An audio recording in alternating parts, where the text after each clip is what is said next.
What if I told you there was an Oval Office meeting so tense, so awkward, that even the lights got dimmed for a video presentation calling out another world leader on genocide allegations?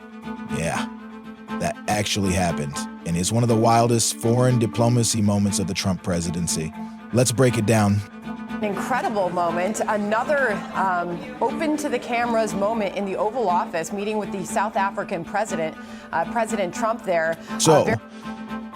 Is a regular press moment at the White House, President Trump meeting with South African President Cyril Ramaphosa. Cameras rolling, friendly handshakes, small talk about golf, but then things took a turn. There's and opposition leaders in South Africa saying some very heinous and violent things for several minutes. And he just made the South African president and the rest of the South African delegation sit there in the half-dark room and watch it.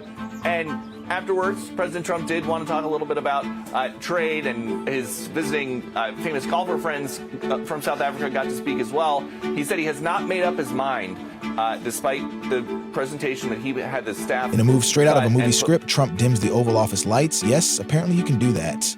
And plays a video showing clips of South African opposition groups calling for violence against white farmers. It was intense. Sandra and Trace, I didn't even know that you could dim the lights in the Oval Office, which is decades old. Seems like a place that would just have an on or off switch, but President Trump called for the lights to be dimmed. Imagine being called out like that with your entire delegation forced to watch. Ramaphosa, for his part, denied the claims of genocide. But Trump wasn't done yet. President Trump has given those farmers refugee status. He was asked a question about whether he believes there is genocide, and he said he didn't know, but he clearly is concerned that some white farmers in South Africa are being targeted because he has done many things to try and alleviate those harms. After the video, Trump switched gears. He talked trade deals, hyped up his South African golf buddies like Ernie Els and Retief Goosen, and showed off newspaper clippings claiming land seizures in South Africa.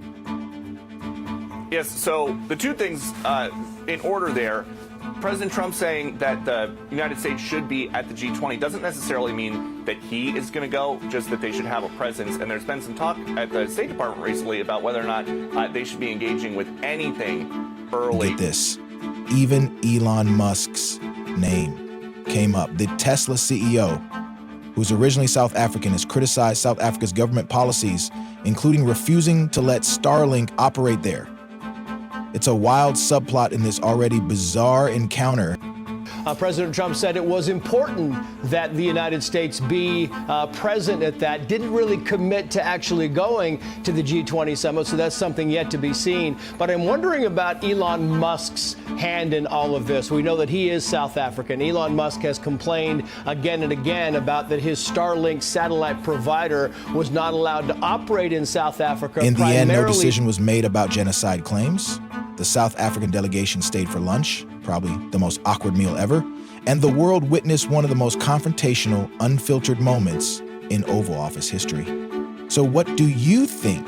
Was this a bold foreign policy move or just pure political theater?